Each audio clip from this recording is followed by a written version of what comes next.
So thanks so much, Sam, for coming in today. I really appreciate your time and, really interested in having a chat with you about women in tech. And I know that's something you're quite passionate about. So really curious to see, what was your first Salesforce role and how did your career progress from there? Yeah, it's a super great question. So I sort of have a upside down sort of journey to Salesforce. I studied music at university. I worked in the arts after that for a really long time. I ended up moving over to Canada and continued that journey working in the arts and not-for-profit space. Yeah. And one of the last not-for-profits I worked with were Salesforce users, and we had not a really great system. It wasn't set up very well. A lot of sort of troubles using it with all of our staff, and so we hired this consulting firm, Traction on Demand, to come in and really help us out. So I found myself moving to Vancouver and looking for a new job, and Traction were looking for a not-for-profit salesperson. And it was sort of intriguing to me because I'd spent so much time in the not-for-profit space. I'd really dealt with the pain of licking envelopes late at night because it was the easiest way to hand write my addresses for my donation asks. And I sort of felt that Salesforce had been really beneficial. And I sort of thought, well, what if I could tie my not-for-profit experience and sort of my interest in and passion in technology and kind of marry them together, which is kind of a unique role. I don't think there's many that exist.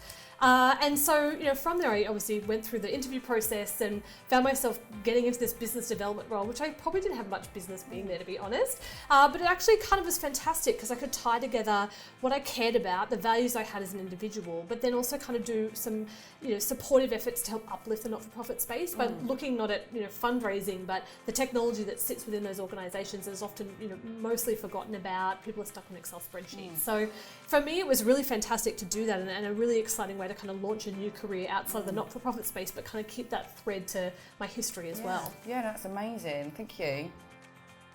Did you always know that working in technology was something you wanted to do?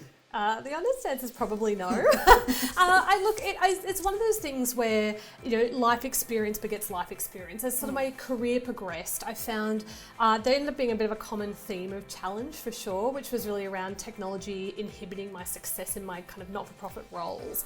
And then when I sort of discovered this role at Traction on Demand, I did wonder about how those two things could intersect.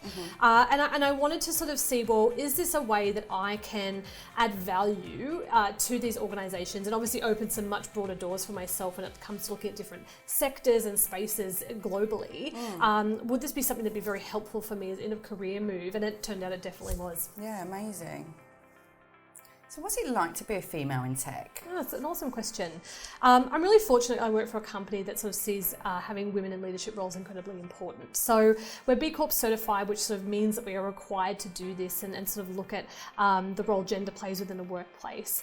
It's been really interesting to see what it's been like in North America, where I started my career, and bringing it back into Australia. I think we're sort of, in some ways, Australia leads the charge, in other ways, Canada had led the charge on what it looks like for women in leadership roles.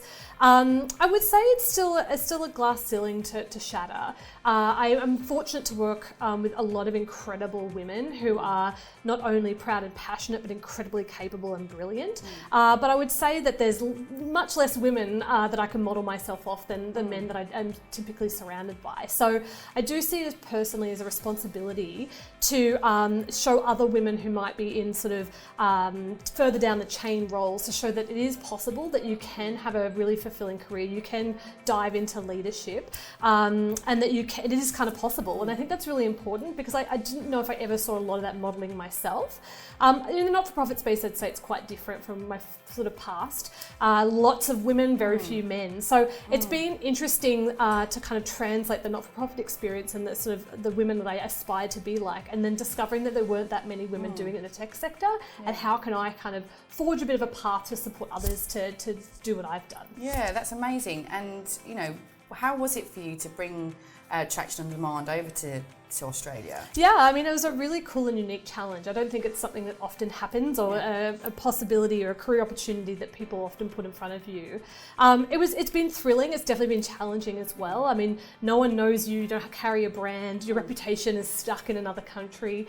And even though with a global organisation like Salesforce, they do operate quite separately as different countries. North America do their thing, Australia does our thing, and within the APAC region.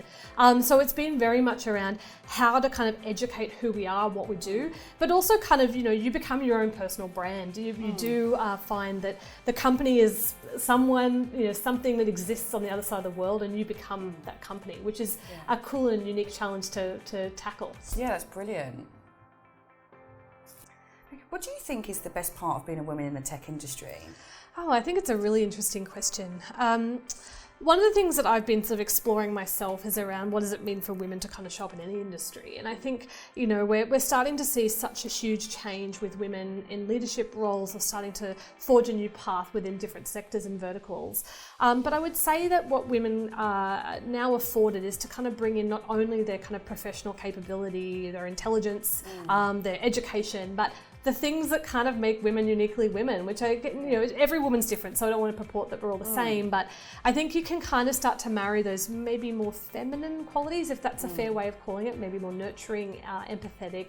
Of course, men are these things too, but I'm starting to see a real change in women being able to show up as women in the things that make them that way, and not feeling like they have to adjust to maybe more masculine traits that you would sometimes see in maybe back 20, 30 years ago. So I think that, as we're starting to see tech explode across Australia, women are taking on much more unique types of roles, and I think they are being actively encouraged to kind of bring in those qualities that make them special, unique, and really interesting to work for and work with. Yeah, perfect.